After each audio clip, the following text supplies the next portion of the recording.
The MVP race we got last year was one of the best in a while. Definitely a classic. But I think this year has a chance to be a classic as well. There are a lot of strong candidates that have always been in the equation, but there is also room for a lot of new names to be thrown into the mix. So, who is going to win the 2024 MVP? Let's talk about it.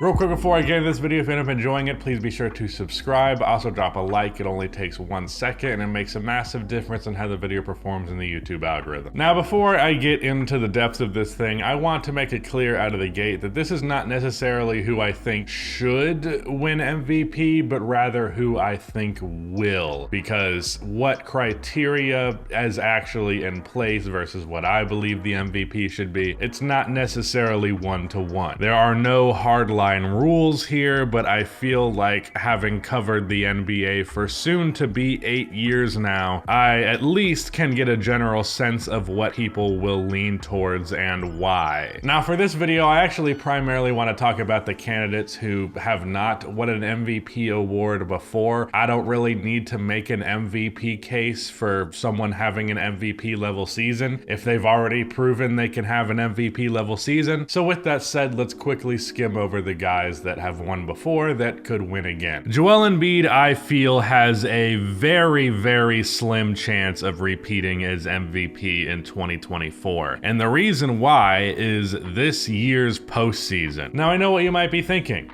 The postseason doesn't have anything to do with the MVP race. And you would be correct about the postseason that follows that MVP award. Otherwise, the postseasons of the past, in particular the one right before the potential MVP season, very much plays a large part in how the award is given out. In fact, I would argue that 2 of the last 3 MVP awards were not just influenced by that factor, but that factor could be argued to be the biggest reason those awards went to who they did. Last year, the argument against Jokic was, are you really going to give a 3rd MVP to a guy that last year got embarrassed by the Warriors in round 1? MVP again for a first round exit? I don't think so. And in Jokic's first MVP season, I think Giannis was pretty much completely unconsidered for that award, despite a great regular season as usual, simply because he flamed out in 5 versus the Heat in the bubble. The way you are treated, the way you get thrown around in award conversations, it is all predicated on what people think of you, if they think highly of you. And if you just left a postseason where you performed poorly and people think pretty poorly of you at the moment, that is very much going to get in the way of winning the regular season MVP. Reputation matters, and right now, Joel Embiid's reputation is in the mud. Not only did he have a terrible playoffs in round 2 versus the Celtics, but on top of that, that series then caused people to do digging and look into his past series to reveal that really he's not been shit in the postseason 90% of the time. Now, someone whose reputation is not in the mud is Nikola Jokic, because what do you know, he just went on one of the strongest championship runs by any individual player. On top of this, a lot of people felt as though Jokic was robbed of last year's MVP, so I think Jokic has a very strong chance of winning his 3rd MVP this year, somewhat as a makeup, being that he managed to win 2 MVPs while having a vast ocean of haters. I imagine now, with him having proven all of those haters hilariously wrong, there should be less resistance to him winning MVP. Don't get me wrong, there will be resistance because there's always going to be a crowd that pulls against Jokic, but it's a lot harder to deny that he's an MVP level player these days. Now, he might not end up winning it because he simply does not have the strongest case, and Jokic has notoriously not even really given a shit about the MVP award, which is almost why so many people want to give it to him, other than, of course, being,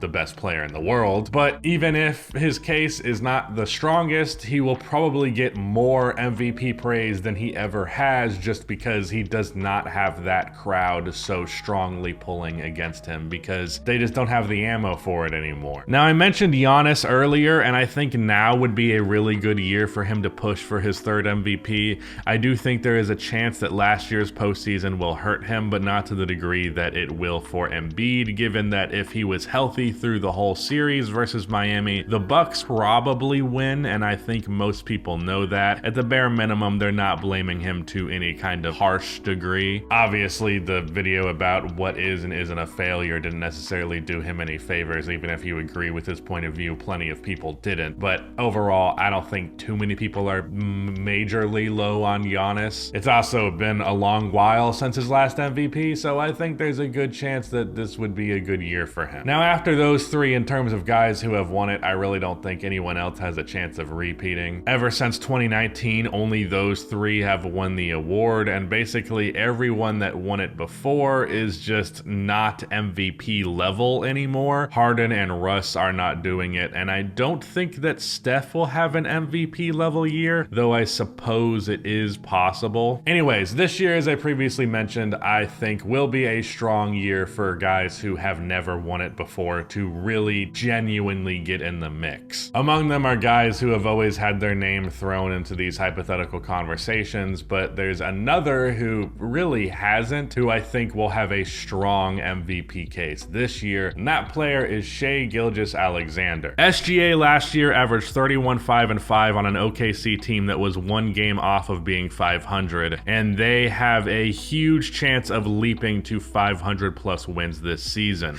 I'm not going to harp on OKC too much here, but I'll just say I am very high on them, and I would not be shocked if they were one of the best teams in ball, with SGA being a top 10 player and even potentially closing in on top 5. Shai was 5th in MVP voting this past year, and I think if you paired his scoring, his leadership, and his extremely clutch play, he will absolutely get into that conversation with just 10 more regular season wins. Shai was 5th in MVP voting this year, which isn't that significant, but it at least shows that his name will get thrown in there legitimately if there is some buzz, and apparently 31 points per game was enough buzz for him this year. So pair that with a much better record, I think he'll have a strong chance. But to speak on the other guys that have been thrown in this conversation before, really the main two are Jason Tatum and Luka Doncic. I do think for them there is a good chance for both of them that the talent on their roster kind of undercuts what they can do. Tatum has been in conversations for MVP for a minute, all while putting up great numbers and with Boston winning more than most teams. I think he hasn't been able to get enough space between him and Jaylen Brown, and Jaylen having just signed the biggest contract in NBA history is not going to help his case. And for Dallas, if they're going to win enough games for Luka Doncic to be in MVP considerations, it's probably going to be coincided by an excellent performance from Kyrie Irving, which, you know, that's kind of the age-old thing. One player's a really good teammate, so it takes away from the other player's MVP chances. Don't get me wrong, I don't think either Jaylen or Kyrie will overshadow Tatum or Luka, nor do I think they will completely take away an MVP case for either. Tatum was 4th in voting last year, while Jaylen had the best year of his career, so it's not like a completely eliminating thing. But I do think that their contributions could be enough to take away from their case